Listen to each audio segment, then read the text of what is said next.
Hello and welcome to the Cricketers Playbook podcast. I'm your host, Tim Williams. We are here to recap the world in cricket. The Aussie summer is over in terms of cricket. Well, it's kind of over. The men's internationals are over. We've got the women's Ashes still on. We've got the Big Bash on. But the men's internationals, from that perspective, that is over as they head over to Sri Lanka very, very shortly. Guys, I think this is where we come into our own. Attention turns to footy for a lot of Australians. The mainstream media coverage drops off a fair bit. You lose track of what's going on. So you tune into the Cricketers Playbook podcast for half an hour every week, and it keeps you up to date with what's going on in the world of cricket. Here to do it with me, as always, Cricket Australia commentator, former Sydney Sixers media manager, Bryden. Maxi, how are you, mate?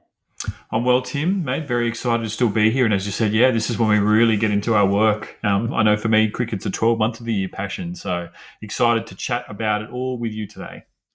Also here to do it, another regular on the Cricketers Playbook podcast, the man with the best and the most random stats in sport, Random Stats Guy. Rando, how are you, mate?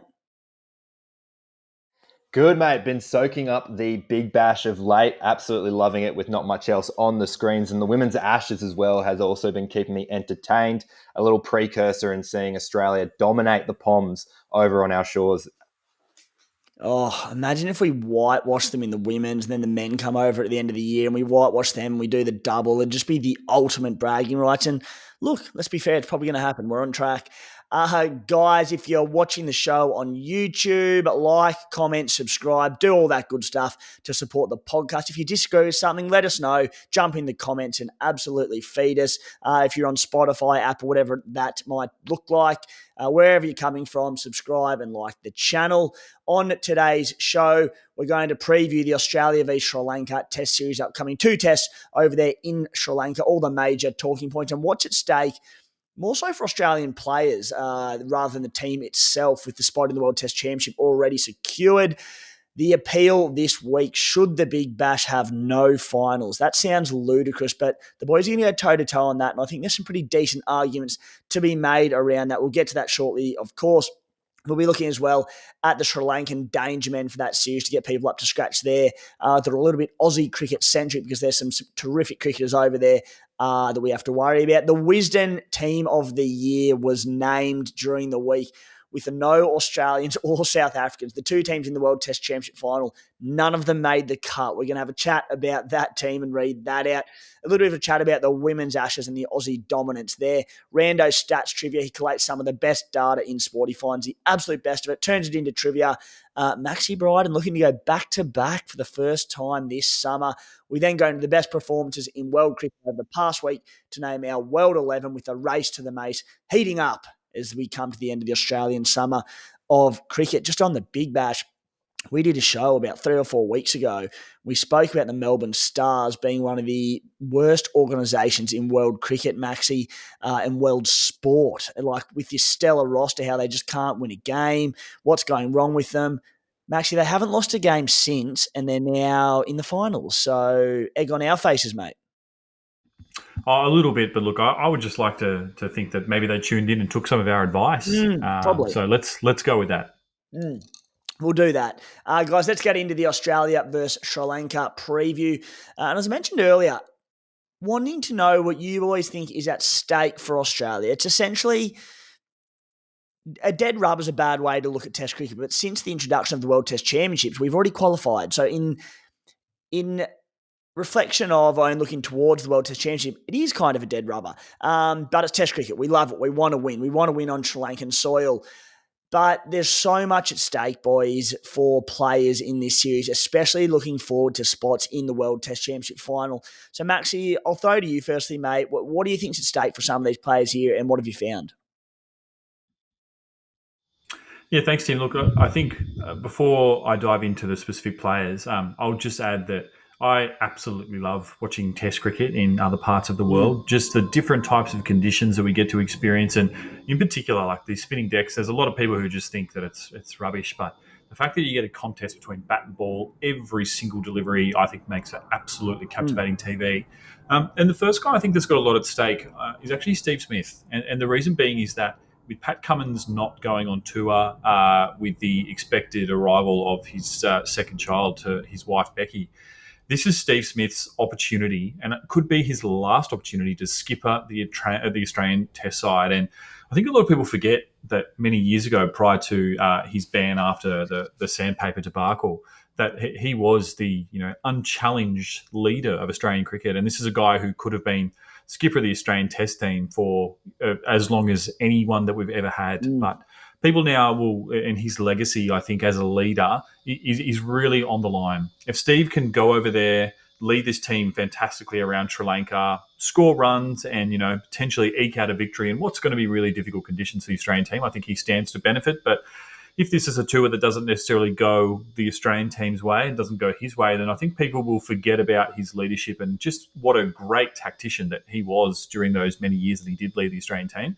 And his legacy would just be as one of the greatest Australian batsmen to ever do it. Yeah, it'd be a terrific redemption arc, wouldn't it be, after Sandpaper Gate many years ago now. And I speak for myself probably more than anything, but I think the majority of Australians have certainly forgiven Steve Smith for that and his role in it. He showed he's sorry for what happened. Anyway, that's all in the past now, but you're right, Max. The fact that he does get an opportunity to captain the Australian Test team again over in Sri Lanka, if he could wrap it up with the win, as you said, likely his last chance to captain the team pending availability of Pat Cummins moving forward, it'd be a fantastic way to sort of close the final chapter on his career after everything that has unfolded in the past. Rando, what about you, mate? So much at stake for so many of these players. What have you got? Yeah, I think it is going to be a massive series regardless. I mean, we go back 4 years, we never had the World Test Championship. So this would just be a test series. So I think that's still engaging enough. And as mentioned, plenty at stake with the bowlers. Of course, the big chat has been around the spin. I know Adam Zampa came out during the Big Bash and shared his thoughts about his test omission and how leg spin could be going through the washer. Of course, Australia did choose Todd Murphy and Matt Kuhnemann, but they are finger spinners, much like Nathan Lyon. So they have been going away traditionally, away from the leg spin. We saw this, though, happen 30 years ago, well beyond my time. But when one day cricket came around, the leg spinners were just basically put out of work. Then a bloke named Shane Keith-Warne came to town and just revitalised leg spin. We're now seeing T20 cricket have the exact same impact here. And Adam Zampa, unfortunately, just doesn't turn the ball enough for the Australians in a first-class scene, and he just hasn't been able to produce the same sort of figures there. So it's now on Murphy and Kuhnemann, I guess, from a finger spin tactician sort of way to try and do their best. They're really good across in Asia. Of course, they both played series against India in those subcontinent conditions. Kuhnemann, he averages 31 with the ball. Todd Murphy, he averages 25 with the ball as well. So I'm sure they're going to do really well over there. It's bad luck for Adam Zampa. I'm not too sure if he will get his test opportunity because time is ticking. But for the meantime, really excited to see how Kuhnemann and Murphy go because we could be looking at the future finger spinner for Australia start to come out from this test series. I love all your insights, Rando, I know, but as soon as you mentioned Warney there, my head just went back to the great man. I really struggled to keep track of what you were saying because I've got a little story about Warney. I spoke to him on the phone once. I was a young fellow. I was about 20 working at the Daily Telegraph, and I had to Warney was the ambassador for Supercoach Big Bash for a few years there, and he did such a great job of it. And the main fella, Tommy Sangster, who ran it, he was away for the week, and Warney, before each Supercoach round, you'd have to call him and have a chat to him about his Supercoach trade plans and what he was thinking, help put things together for him and whatnot. And I got given the job of calling Warney, and I was just so nervous because I'm like, this is one of my absolute idols, and I'm given one of the greats in Australian cricket and world cricket and just world sport a call. Anyway, got on the phone to him. He goes, Timbo, how you going, mate? Yeah, no, what are we doing this week? And he goes, didn't have bloody Rashid Khan in my team this week. F this, F that. And he goes, get him in. He's too good. And I just sat there, and within 3 seconds of the conversation, I just went, he is the most down-to-earth, legendary fella, and all the great things you'd heard about Shane Warne. I couldn't get him off the phone. Spoke to him for about 20 minutes, just like you were talking to any other Aussie bloke at the pub. Had time for a 20-year-old intern at the Telegraph. Just thought, God bless that great man, Shane Warne. Anyway, going back to your argument, mate, around leg spinners, because as you said, the massive impact he had post-World Series cricket and bringing leg spinners back into certainly Australian cricket. You're right, and there's some pretty heavy-hitting comments from Adam Zampa, and I'll sort of counter that, Zampa's opinion with, we probably just have a lack of quality leg spin at the moment. And I look at one man who looked for a while there that looked like he might come in as the next Australian leg spinner, Mitch Swepson. And Swepson, he's had some good moments, and he's had some moments at Australian level, but the consistency and the quality just hasn't been there. So I think whilst it is harder for leg spinners these days to break into it, you also add into it the durability of Nathan Lyon as our frontline off spinner, who's gone on to have 539 wickets at an average of 30.39. No one's really unseating him. We've got this incredible pace attack over the last 10 or so years and the rest. We haven't needed to bring in another spinner. Maxi, what's your take on Zampa's comments? Do you think, that it's looking like there's no place for leg spinners? Do you think he's right, or do you think it's just a lack of quality? It's a tough one because in some ways it's probably a combination of all of those factors. But I think what has become apparent, particularly in conditions, the type of conditions that you see in Sri Lanka, in India, in other countries like Bangladesh, and now Pakistan as well, is just that as opposed to the variation of the wrist that you can actually learn to pick that comes from a leg spinner when you're talking about wrong or leg spin. There's nothing more dangerous in cricket than the natural variation that a finger spinner can get in these types of conditions where you don't know if it's going to turn and grip, you don't know if it's going to go straight on with the arm, and that has become a weapon in and of itself that's far greater than the variations that a wrist spinner can bring you.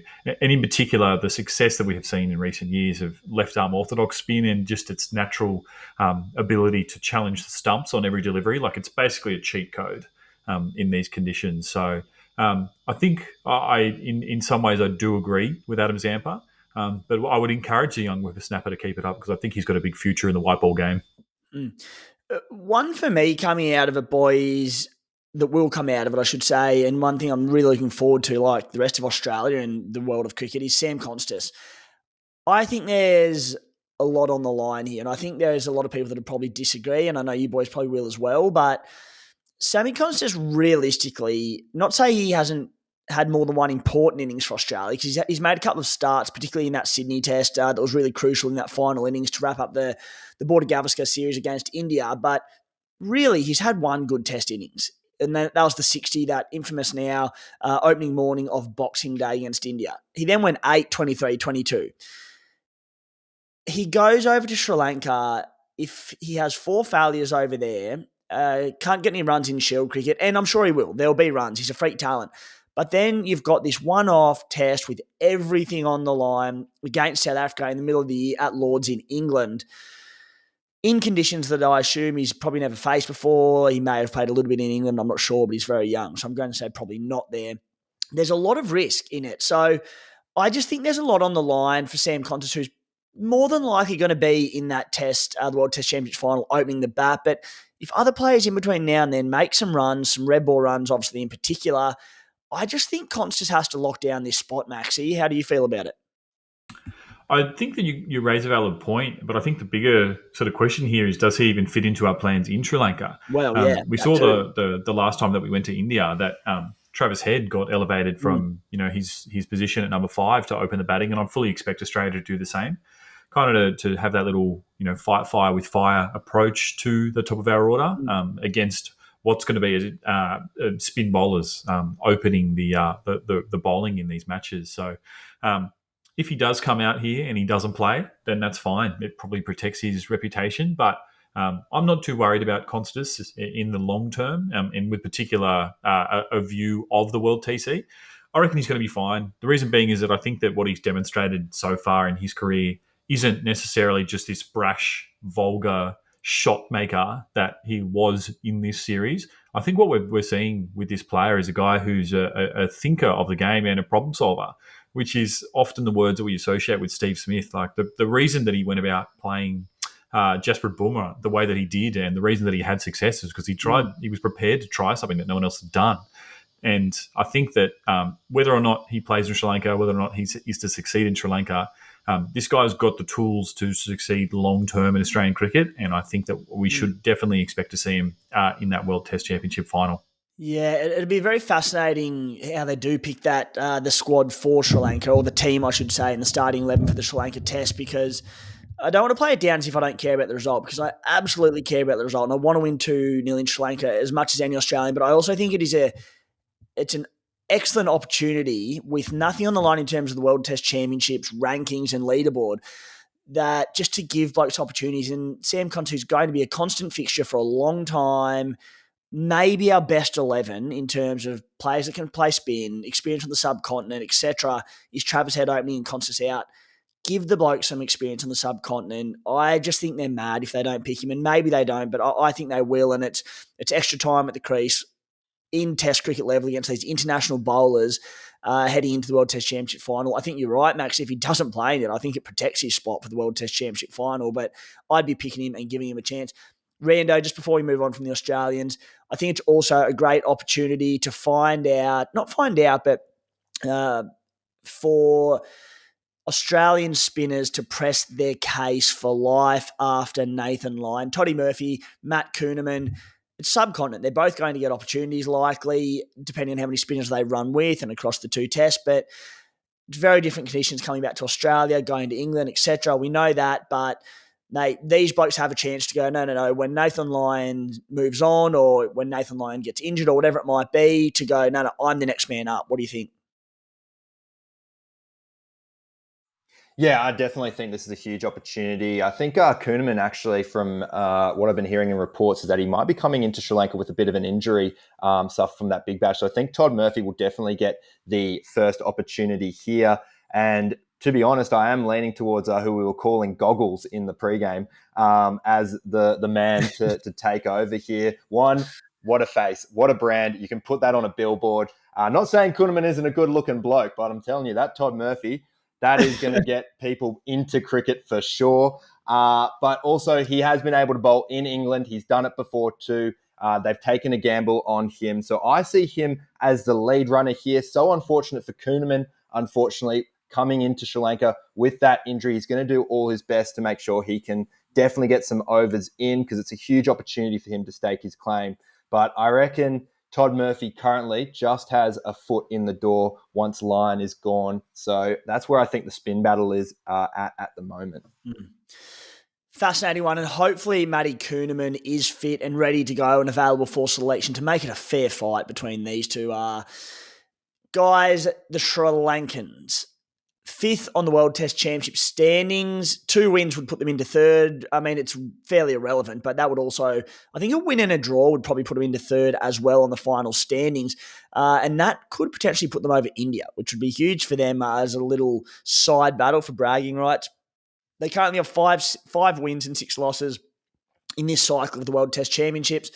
Recent Test series results was 2-0 to South Africa in South Africa, and they beat New Zealand 2-0 in Sri Lanka. So coming off with good home form. Very big as well, considering New Zealand had just whitewashed India 3-0. In terms of players to watch, we'll have a look at the ICC Test rankings for the batsmen and bowlers. Kamindu Mendes, the sensation, the rookie sensation, 7th on that list at the moment. Dinesh Chandimal in 14th, and De Silva's in 15th. For the bowlers, Prabhat Jayasuriya, I should say, is 8th on the bowling standings, and Sitha Fernando in 15th. Maxi, who are the ones we need to look at here for as Australians? Yeah, thanks, Timo. Look, the first guy to talk about it has to be Kamindu Mendes, the batter who started his career with an absolute bang. I think he was actually named in a team that we're about to talk about soon, but to him, 10 tests into his career only, he's averaging 74 in Test cricket. And is just scoring runs for fun. So he definitely represents, I think, the greatest risk for Australia with the bat. We also know every time we go over there, someone stands up for the Sri Lankans in these series, and I think that there's a good chance it's going to be him.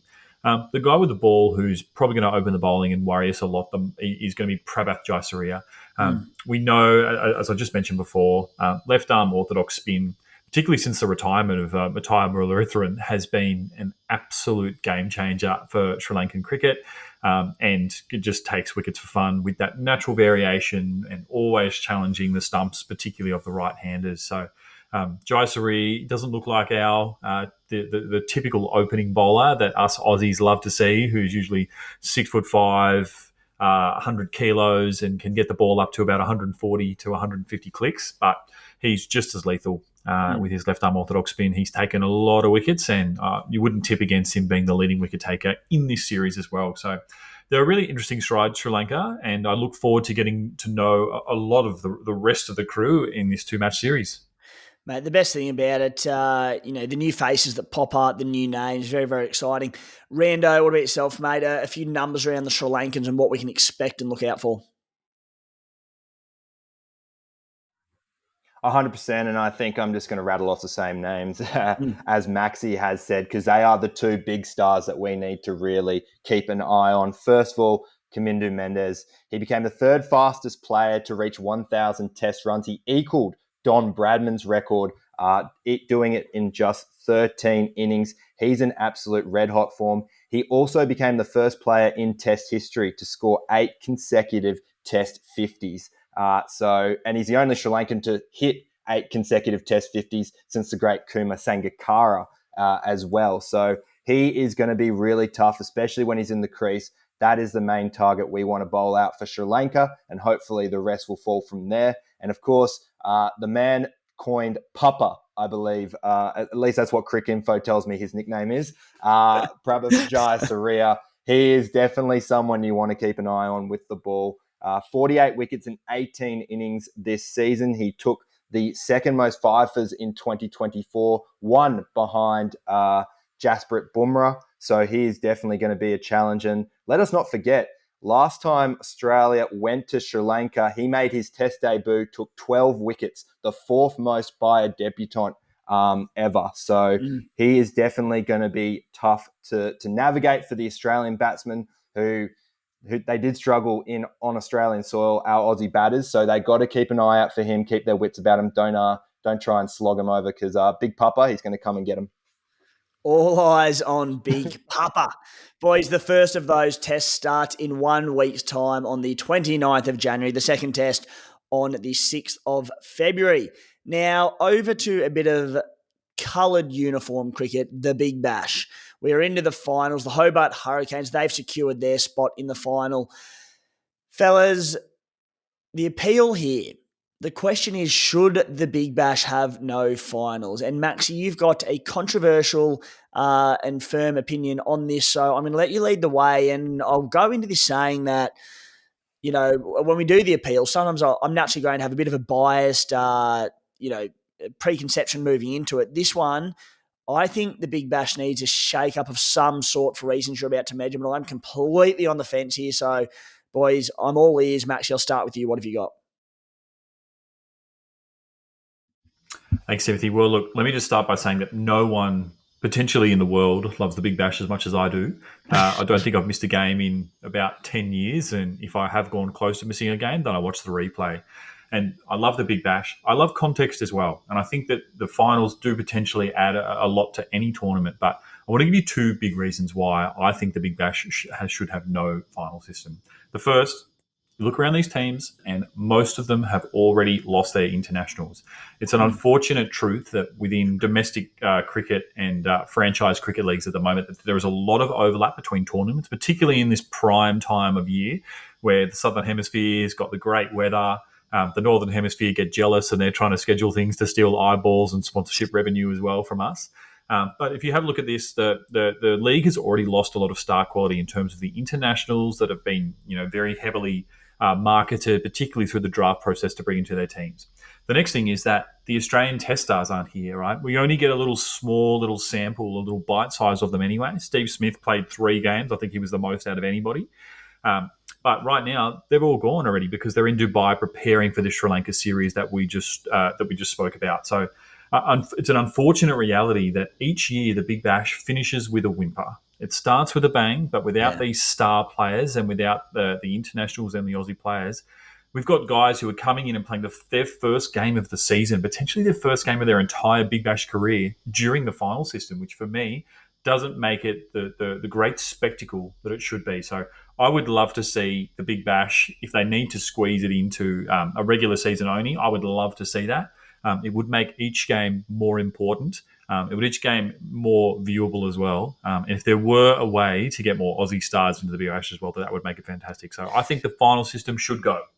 This is going to be a tight one because it's a pretty compelling argument, Maxi. And the quote there was just, you've got blokes coming in making their Big Bash debuts in finals, replacing someone like Steve Smith or an international, whoever it might be, like Jamie Overton. It takes a lot away. But Rando, I'll throw it to you, mate. You've got a counter. What do you think? Yeah, I think the finals should stay. First of all, the excitement of elimination cricket, especially in T20, you just have absolutely no idea who is going to win. I think the excitement of that sort of finals pressure, you really see the best out of the players rather than their regular season just going about their business. I think that is something that you need for the game, the entertainment factor there. Albeit I don't like there being 6 different finals, a qualifier, challenger, knockout and all that. I'm glad they've sort of simplified it. I'd just be happy with 2 semi-finals and then off to the final. But the finals do, for me, they matter the most. And the second reason here, and it's a great example this season, as we see the Sydney Sixers and the Sydney Thunder probably had a chance there to finish first, but were ruled out, unfortunately, by the weather. This, I mean, if you're an Australian, you'd know that maybe around New Year's time, that's when it's going to piss down, particularly in Sydney. So you know that when you come out into the second half of January, it's a little bit drier. You're going to get finals results. And worst case scenario, there's gaps in between that you can put a fixture in just in case it doesn't go your way. So I think that the no results, if the Hobart Hurricanes went on to win the competition this season because they just came first, compared to the 2 no results that the Sydney Sixers and Thunder had to go through, I think there would be absolute uproar. The finals at least makes it a bit more fair, albeit that the Sixers are missing half their bowling attack and Steve Smith. I still think it's a lot more fairer on the Sixers to have at least a chance to win the trophy rather than to get it taken away by the weather. Not saying that the weather can't affect it with DLS method, but at least they get that chance. Oh, the passion, Rando. You got me a bit excited there, mate. The hair's standing on end. Max, I'm going to throw a counter at you because I've got a foot in both camps. Can you condense the competition to a month, play a few more double headers to make sure they're not missing out on too many games? Obviously, in and around the test matches for the Australian summer, let's call a spade. You can probably play on the 5th day of test matches 2 Big Bash games because we so rarely go to 5 days in recent years. Could you condense it to, say, a month, maybe have a shorter final series and almost just do like 1v4, 2v3, win in a straight final? Could you just condense it but still have finals? Is that an option, or are you still in the camp of maybe, they want to maximise games and revenue, et cetera, that you just do it without finals? I think if you can find a way to add the superstar power into the competition, potentially even like playing the whole series at a different time of year, then you could absolutely have finals. Because I think that, one argument Rando didn't mention, man, I'll give you this one for free, is that, like this tournament, particularly for the professionals, is still their pathway to international cricket. And international cricket has final systems when it comes to World Cups. And we want to give these guys the opportunity to perform under pressure. But like without the star players, without the internationals, then this cricket really, really turns back into state versus state, mate versus mate, which, while interesting and compelling, and yes, I'm still going to watch it, it just doesn't necessarily have that star power, that attraction, and it does detract from what overall is a really, really awesome tournament. Probably the second best T20 tournament, but we're never going to lay claim to having the best tournament in the world until we can figure out a way to get the internationals and get the Aussie players in this series for finals or for not finals. For an unprecedented moment on the Cricket's Playbook podcast, boys, for the first time ever, we've got a tie. A dead set tie. Well, I'm not teeing it up. It's a tie. Umpire's call. It's umpire's call, and it's gone with umpire's call. Reviews have been maintained on both sides, so we're all good. I think you're both right. I think that as much as anything, the Big Bash is entertainment. You look at the music, the dances, everything. It's entertainment, and there's nothing more entertaining than sudden death cricket and finals in sport. I love it, and I think the Big Bash needs it. But Maxie, to your point, you get to the finals now, and I can't wait for them, but it's missing so much talent. And you go, is the best team really going to end up winning the tournament because players come and go?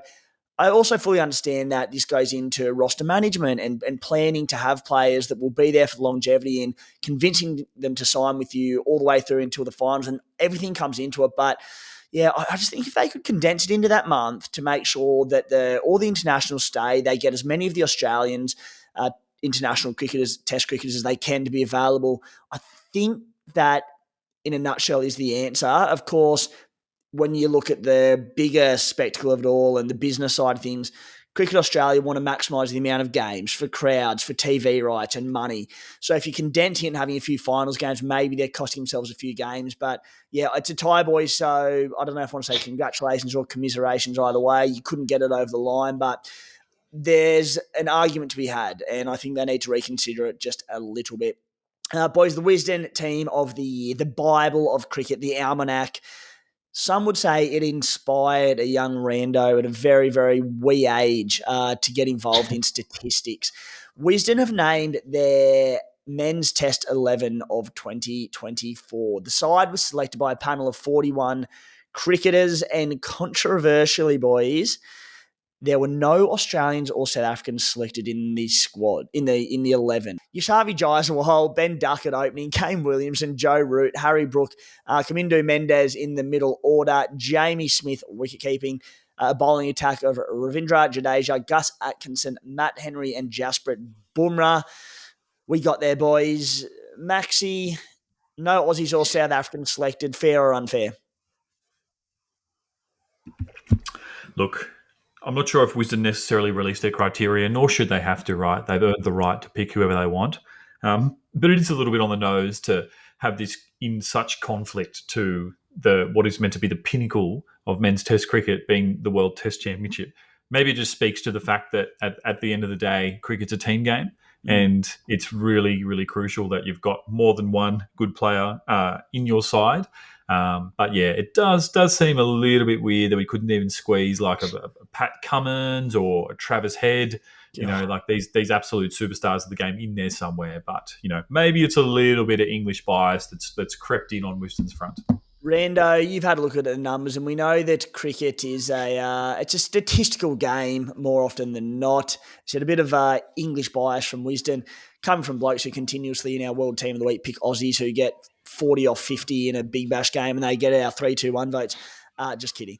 But Rando, what are your thoughts on it, mate? Statistically speaking, what have you found? I think that, look, I'm not pushing an Australian batsman to be in that batting order whatsoever after the summer of cricket we had. Yes, Travis had some 2 good knocks of 150, but obviously the batsmen that have been named before him, I agree with the fact that an Australian shouldn't be pushed in there.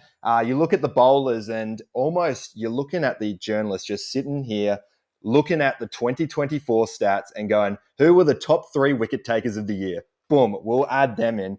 I think Pat Cummins, which hypocritically was named the leading cricketer of the month of April for Wisden Cricket themselves, has just been completely missed here. He's taken 37 wickets, an average of 24. If you're not going to take Cummins for his captaincy, for everything that he's done, then maybe look at Josh Hazlewood, who has the best bowling average of any bowler this year, who has bowled over 10 innings. He had 13.6 average, 35 wickets in 13 innings. Surely one of those 2 bowlers gets a look in, particularly off the back of the success of Australia. For the South Africans, I think they're the main ones that you look at here are their bowlers, Rabada and Maharaj, I believe, both averaging under 20 this season with the ball. For the bat, obviously not too many players making too many runs, but it is worth mentioning that Bavuma, he averaged 56, which was the 5th highest batting average of any player to bat 10 innings or more. In fact, it was the 3rd highest batting average behind Kane Williamson and, of course, Mendes as well. So I think those might be the players that would have missed out and unlucky to, but I'm going to go Captain Blue Eyes, Captain Planet, Pat Cummins. I don't know what more he has to do. The fact that he was even acknowledged throughout the year for his performances by Wisden and not mentioned in this team is quite laughable. I was looking through the names as well of the selection panel. Couldn't recognise a single Australian name. They are journalists, right? They must not be writing for an Australian newspaper because none of them that I see here are Australian. So that might be a reason.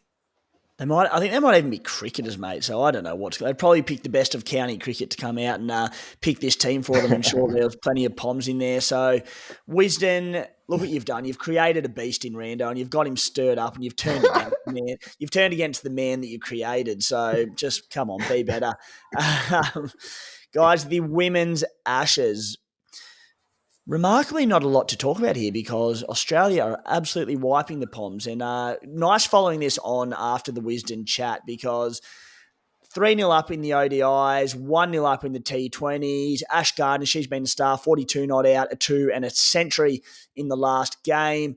Maxi, very one-sided, great as an Aussie, not great for the game, let's call it what it is. But yeah, what are your thoughts? Yeah, look, I think that the best part about this series has just been how dominant the Australians have been. They're really kind of in that era of cricket, much like Australian cricket was probably in the early 2000s, late 90s, where you never know who's going to stand up on the day, but sure as hell someone is going to. If it's not Elisa Healy scoring runs, it's Elise Perry. If it's not Perry, it might be Gardner. If it's not Gardner, it might be Mooney. And there are just superstars right across this team with bat and ball and so many all-rounders as well. But I guess the bad thing is just that the Australians have just been so dominant that these games have been fundamentally boring.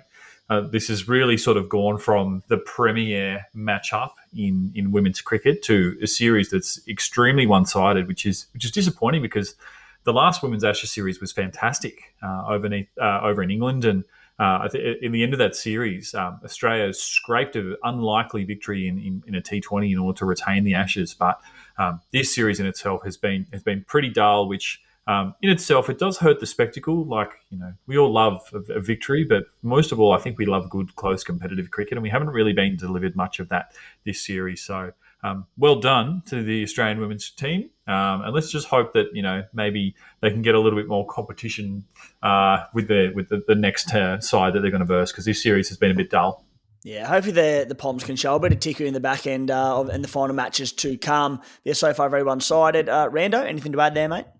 Yeah, I just thought brilliant work from the Australians. The second ODI looked like there was going to be some contest there. Australia getting bowled out for 180. It was their lowest score, lowest first innings score in Australia since 2009. And I thought England have come to play. They've got the jet lag over and done with.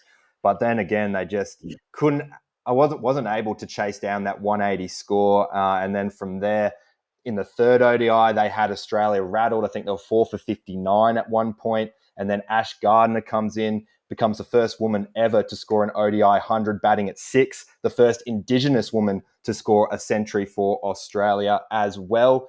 So just records falling for her. It's just been absolute dominance. And I think my play of the entire Women's Ashes was the switch hit from Phoebe Litchfield in that T20. That was unbelievable. Some of the men's players couldn't hit it that sweetly. It was absolute perfection, almost hit into the stands as well. So, yes, it has been a bit of a bummer, especially after the series was drawn in England. A lot of intrigue coming in there, and it's just ended with basically every other Ashes attempt from the men's side.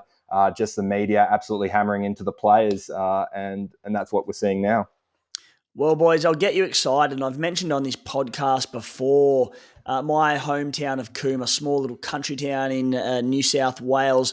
We've produced some phenomenal cricketing talent. Peter Siddle's grandparents, Cooma. Ricky Ponting's wife, it might be her parents, Cooma. So Ponting basically from Cooma. I think Ed Cowan's wife is from Cooma. I've got another one for you. Phoebe Litchfield, who you just mentioned. Phoebe Litchfield's grandparents live and breathe Cooma. So by the end of her career, there'll be a statue of Phoebe Litchfield as you come into Cooma. I don't know if she's actually been to Cooma, but we're going to claim her along with Ponting, Siddle, Ed Cowan, all these greats. Boys, Rando, trivia, hit us. I need to bounce back after a loss. What have you got for us? Hopefully some more Phoebe Litchfield related stats, because I've got them all. I'm going to keep to the Big Bash theme. Obviously, the final series is playing here. We did have a week off the pod, and that's when the records were set. So hopefully some of the records that you may have heard have been erased from your minds. Probably not Maxi. He lives and breathes it. Probably rewatches all the games, so it may have well been yesterday. You're really in Maxi's wheelhouse here. I love Big Bash. I know it very well, but Maxi, he's a fiend for it. But look, I'll knock him off anyway. Rando, hit us. What do you got? All right, so the first one, of course, Steve Smith 2 weeks ago. He hit a century, his third century, which is a record equaling amount of tons in the Big Bash. Which other player has also scored 3 centuries in Big Bash history? Ben McDermott. Didn't even breathe, Timmy, and he's got it already. Too good. That was very fast. All right, well, this could be a very quick whitewash then. Just if you dare throw any Sydney Sixers stuff out there, because the man used to work there, for God's sake. What do you got? All right, I'm steering clear of the Sixers now because I'm looking at 2 hours after Steve Smith hit that century. We had Matt Short hit 100 runs off 49 balls. Adelaide Oval, fastest century ever by a Adelaide striker. Which Adelaide striker did he beat for the fastest century? Good question. I'm just going to name them all. Jake Weatherall or Alex Carey? You can't just name them all, you idiot. You can have one guess. You can't just sit there and rattle off every Adelaide striker. Did he equal himself? That would be a very... No, he did not. Luckily for you, Timmy, the 2 people he mentioned weren't the record-holding ones. Good. Wow. Okay. Who did you say? You said Jake Weatherall and Alex Carey, was it? Yep. Shit, who was it then? I will go... Travis Head. He's got it. I'm going to come in and say Travis Head because you can't just sit there and rattle off 3 guesses, mate. As the host of this show, I get final say, and you can't just sit there and rattle off names. So by default, you've been DQ'd, and it's 1-1, and then we're going to go to a decider. Rando, do you have a third? Alrighty. Here is the decider. If you can name this team, this international team, you have got the point. So, as I mentioned earlier, or we haven't probably gotten to it yet, we were mentioning in the pregame the West Indies-Pakistan test. It was one of the fastest resulted test matches in Pakistan. Can you name the team that Pakistan played in the previous record for the fewest bowls bowled in a test? Sri Lanka. Was it Zimbabwe? Give me 1 second, just getting it up now for you. Talk through your answers, boys, would you? Why would you think that? Zimbabwe played Test cricket, but not very well. Yeah. My thoughts around Sri Lanka and being a short and sharp one. Rando was that confident that I was going to win 2-0 and that he would need a third one that he just didn't bother. What have you got for us, Rando? Have you got an answer to your own question? It actually wasn't either of those teams. Ooh, okay. I'll go Bangladesh? India. Or England? India? No. New Zealand. South Africa? Just you're overthinking it. Just think Australia. of other teams that have played that. No. Who haven't we now said? I'm thrown. I don't even know who we haven't said.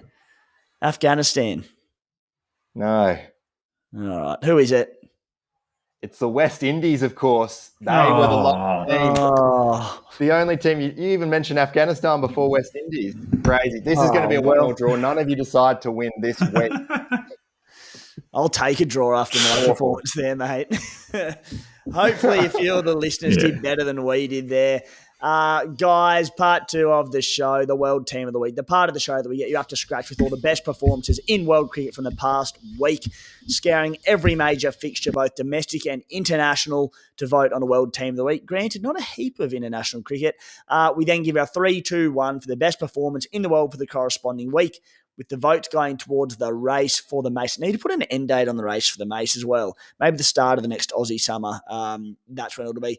The leaderboard, we'll throw that up at the end of the show, and the criteria, we give heavier weighting to international cricket and to avoid major Aussie bias. Domestic Australian cricket, it needs to be a superb performance to get in there.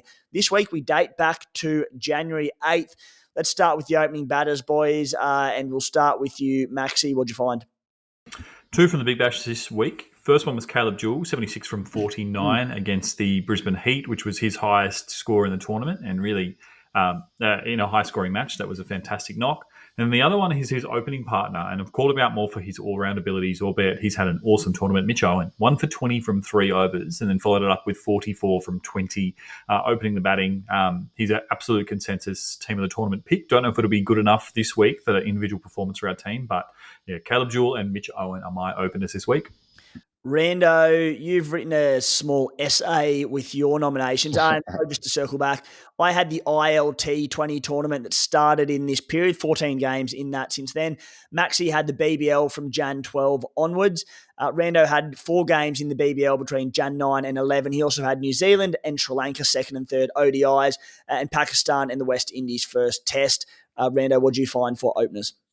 Oh, I'll start with the Big Bash because this just was a stat-packed Big Bash 4 games. We had Steve Smith score 121 off 64, his record equaling third century. Matt Short, 109 off 54, his second ton in the BBL, the fastest one by an Adelaide striker. And then, of course, David Warner winding back the clock with his 88 off 66 balls as well. From an international level, looking at the New Zealand-Sri Lanka side, in that third ODI, Patham Nissanka, he had 66 off 42. Sri Lanka went on to win that ODI match. And Rachin Ravindra, 79 off 63 for New Zealand. He was the player of the match in that second ODI game.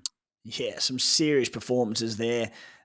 Matty Short and Steve Smith, they just said back-to-back on the same day. That was an absolute spectacle for cricket fans. For myself, Phil Salt for the Abu Dhabi Knight Riders, 71 not out of 49 balls. Another Englishman, Tom Kohler-Cadmore, 83 not out of 56 for the Sharjah Warriors. James Vince, 76 not out of 62 for the Gulf Giants. In that one, it was a total of 119. 15 was the next top scorer and no one else over 8. So pretty impressive, James Vince. Shy Hope, 83 not out off 52 balls for the Dubai Capitals. Notice that Shy Hope wasn't in the wicket-keeping slot later on. Why? Because Ben Dunk was the wicket-keeper. So sorry, Shy Hope, but Dunky is still the man there. They also opened the batting together. Boys, I just mentioned not too much Aussie bias, but when 2 blokes get tons in T20 cricket, it's pretty hard to ignore. So Steve Smith and Matt Short are our openers this week. Maxi, what have you found for our middle order batsmen? We need 3 through to 6. Look, Glenn Maxwell appeared twice in my performances of the week. First one was a 90 off 52 against the Gades, and that was one of the worst pitches that we've ever seen in domestic cricket. Really quite remarkable, probably one of the greatest knocks in the tournament's 14-year history. Yeah. He then followed it up with a casual 76 not out off 32 deliveries against the Canes to qualify his side for the finals. Jacob Bethel, fantastic all-round game, 87 off 50 and 2 for 29 with his left-arm orthodox spin. Marnus Labuschagne played 1 game for the Brisbane Heat and hit 77 off 44 just to show his class. And the final guy to call out was Cooper Connolly. He's a good shake for player of the tournament, and in the final game of the season for the Perth Strikers, he did it all with bat and ball, 39 not out off 21 and 1 for 15 from 3 overs. So they're my middle order selections this week. Yeah, so we mentioned at the top of the show the resurgence of the Melbourne Stars. I mean, it's been the big show. It's been Glenn Maxwell just about every week saving their behinds. Maxi, unbelievable. Rando, what did you find? Yeah, and just quickly on the Marnus Labuschagne, 77. He only had 1 game for the Heat this year, and the Heat haven't re-signed him. They've already filled up their 10 spots for the year, so not too sure what's doing there, even with Matt Renshaw out. Anyway, that's a different gripe for another time. For me, Kamindu Mendes, 64 off 66, 42 off 46 in the second and third ODIs for Sri Lanka.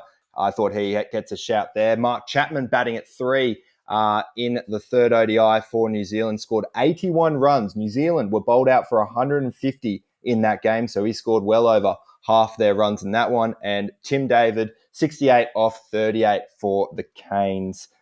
He was also in my team. Very nice. I'm a bit worried as the ILT moves on, boys, because there's a lot of Pommies doing some good thing. It's almost like they've played a heck of a lot of T20 cricket in the past. Dan Lawrence, 70 off 39 for the Desert Vipers. Sam Curran, 42 not out off 43, batting at number 4, and 1 for 12 off 3 overs for the Desert Vipers. Avishka Fernando, 81 off 27 balls, at a strike rate of 300 for the Sharjah Warriors, which is ridiculous. Tommy Banton, another Englishman, 102 not out off 55 balls for the MI Emirates. He came in at 1 for 20, chasing 177, and hit a ton unbeaten. Boys, our middle order this week, Abishka Fernando, Kamindu Mendes, Tom Banton, and Glenn Maxwell. Moving on to our wicket keepers, and fellas, I'm the only one with a nomination, which is pretty phenomenal. I was going through my options. Like, there was a couple of decent wicketkeeper performances, but I only put one in thinking there'd just be far better out there. Nicholas Pooran, the West Indian, 61 off 40 for the MI Emirates. So, yeah, he's our wicketkeeper. Moving on to our bowlers. Maxi, what'd you find?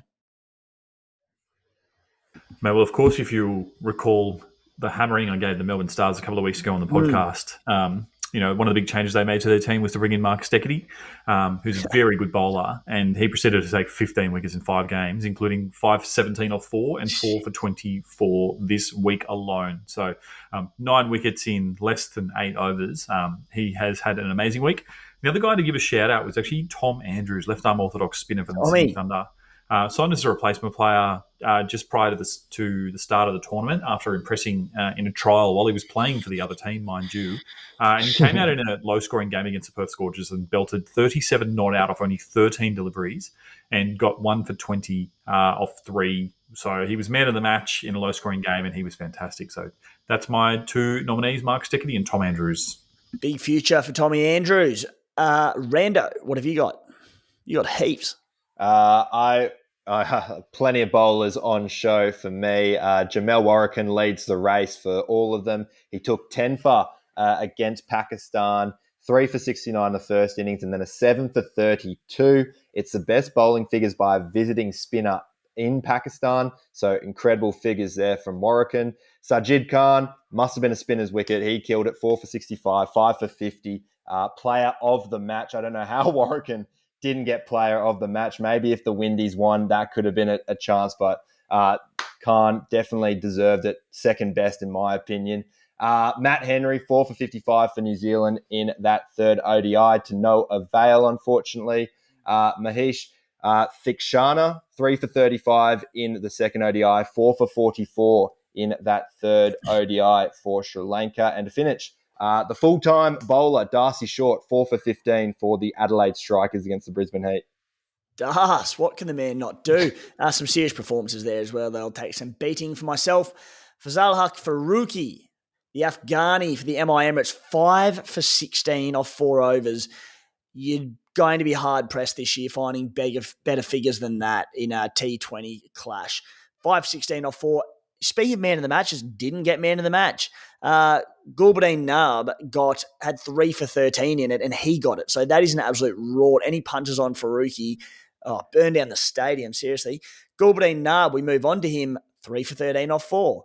Dubai Capitals, and then Afzal Khan, the UAE representative, 4 for 16 off 4. Phenomenal figures there for the Gulf Giants. Boys, our bowlers for the week, Jamel Warrican, Sajid Khan, Mark Steckity, and Fazal Haq Faruqi.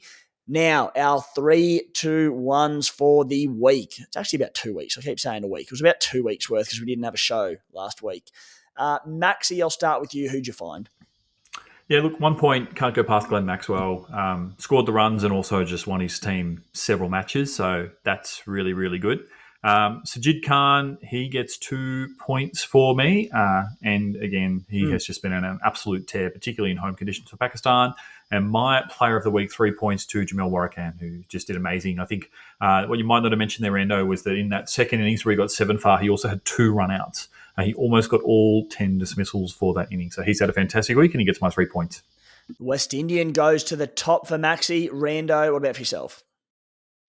For me, call me a Big Bash bias, but I thought Steve Smith's little campaign run was brilliant. 121, pardon me, the best of it. But next up was Glenn Maxwell. Unbelievable work to get the Stars over the line, particularly in that Renegades game when they were absolutely gone. The wicket wasn't doing anything for the batters. He just casually goes out there, scores 90, hits 122 metres 6 for his troubles too. And of course, the top one, Jamel Warrican. I was teeing you up there, Maxi, to give the run out stat. I didn't want to take your glory. You told me about that one. I'm not going to steal it for you. But no, Warrican, definitely my player of the week. Well, boys, I'm trying to restore some integrity to this podcast, and I've avoided the Big Bash because I thought there were some tremendous performances elsewhere. 1 point to Fazal Haq Faruqi for that 5 for 16. Avishka Fernando, what did I say? It was 80 something ridiculous. Avishka Fernando, 81 of 27 balls, strike rate 300 and couldn't get in your teams. You blokes are kidding yourselves. And I've also gone with Jamel Warwick and the West Indians. So a big week for the West Indians. That leaves it. Just to go through as well before I announce that, our team of the week was Smith, Short, Fernando, Mendes, Banton, Maxwell, Poran, Warwicken, Khan, Steckity, and Faruqi. And our 3-2-1 for the week, it was Warwicken 3, Glenn Maxwell 2, and Sajid Khan 1. That leaves the race for the Mace. Australia in first on 12. A little bit of bias there, a little bit, but we've started the podcast across the Australian summer of cricket, so we needed to rack up some points while we had the opportunity, because as we go into the English summer of cricket and the tournaments across the world, there's going to be less Aussie appearances, so we needed to get a bit of a lead. South Africa in second on 8, India on 6 in third, New Zealand on 5, England on 4, Windies up to 4. Here they come. Pakistanis on 2 and Afghanistan on 1. Boys, that'll do us for the Cricketers Playbook podcast this week. Maxi, thank you very much, mate. Appreciate it, Timmy. Thank you, Rando, and thanks to all the viewers as well. Rando, thank you, mate. Thank you, boys. Looking forward to the Big Bash finale and talking all things about it and how good having a final series is for the Big Bash. It is. Thanks for tuning in, guys. I have to go and brush up on my random trivia stats in cricket because I started on fire, but I've got some work to do. It's been a lean 2 weeks for me. Cheers.